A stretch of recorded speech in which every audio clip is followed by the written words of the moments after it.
مرات اخويا القروبه قالت لي الاناناس اوعي تقطعيه ولا في الخلاط تعصريه ولا بالشوكه تاكليه. قلت لها هو في حل بعد كده؟ قالت لي ايوه، في الكيس وحطيه. وعمري في حياتي ما كنت اتخيل ابدا ان بقطعه اناناس واحده ممكن هعمل الكميه دي كلها. تعالي بقى اقول لك على الطريقه، بس اتمنى لو عجبتكم ما تبخلوش علينا باللايك.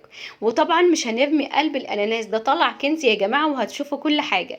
اول حاجه انا قسمت الاناناسيه بتاعت الاربع تربع زي ما انتم شايفين.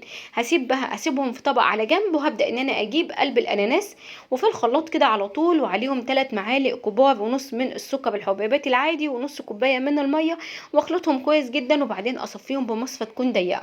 بعد ما هصفيهم هسيبهم بقى على جنب، وهجيب الاناناس بتاعي وهبدا ان انا اتخلص من قشره الاناناس. يعني بتخلص من القشره الخشنه بس، باي طريقه انتوا حابينها، سواء بالطريقه الاولى اللي انا عملتها او بالطريقه دي. المهم بعد كده هبدا ان انا اقسم الاناناس بتاعي لمكعبات او مربعات، بس يكون حجمها كده يعني وسط، ما نكبرش المكعب بتاعنا قوي.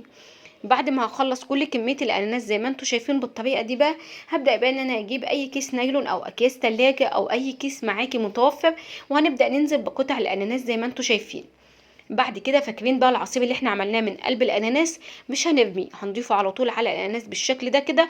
وعلى طول نقفل الكيس بتاعنا ونتاكد ان الكيس ده مقفول محكم قوي عشان ما ينزلش مننا حاجه، وعلى طول على الفريزر. نسيبه في الفريزر حوالي 4 ساعات لغايه ما يكون جمد معانا بالشكل ده. على طول يا اما في خلاط او في كبه او اي حاجه متوفره معانا. وهنبدا ان احنا نفرم الاناناس بتاعنا ده لغايه ما يجي معايا ناعم زي اللي انتوا هتشوفوه قدامكم ده. يعني على قد ما اقدر كده انا، بصوا اخد معايا بالظبط كده حوالي دقيقتين كده افرم فيه لغايه ما يجي معايا ناعم. ولازم أنا اعمل الخطوه دي وهو لسه طالع حالا من الفريزر بالشكل ده.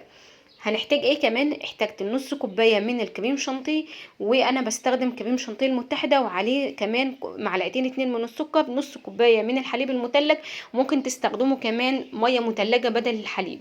بعد كده هضيف الكريمه على الاناناس واديلهم ضربه كده، يا اما بالمضرب او في الخلاط او بالهاند بلندر، المتوفر عندك هتستخدميه.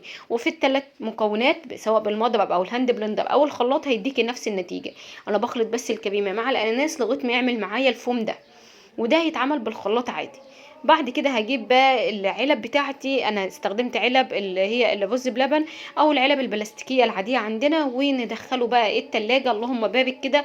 بعد 5 ساعات بالظبط كان معايا، اللهم بارك. شايفين المطه حاجه كده والله العظيم، بس ريحه الايس كريم بتاعنا ده يعني بصوا ترد الروح كده، ريحه اناناس حلوه قوي بمكونات كلها طبيعيه. انا كنت ممكن استخدم لون اخضر ويديني لون جميل، بس انا حبيت ان كل وصفتي تكون طبيعية كده، مفيش فيها اي حاجة صناعية. زي انت كده بشوية من النوتيلا، دي اكياس نوتيلا كده بتتباع في المحلات بجنيه واحد. يعني بأقل حاجة ممكن نزين ونفرح ولادنا.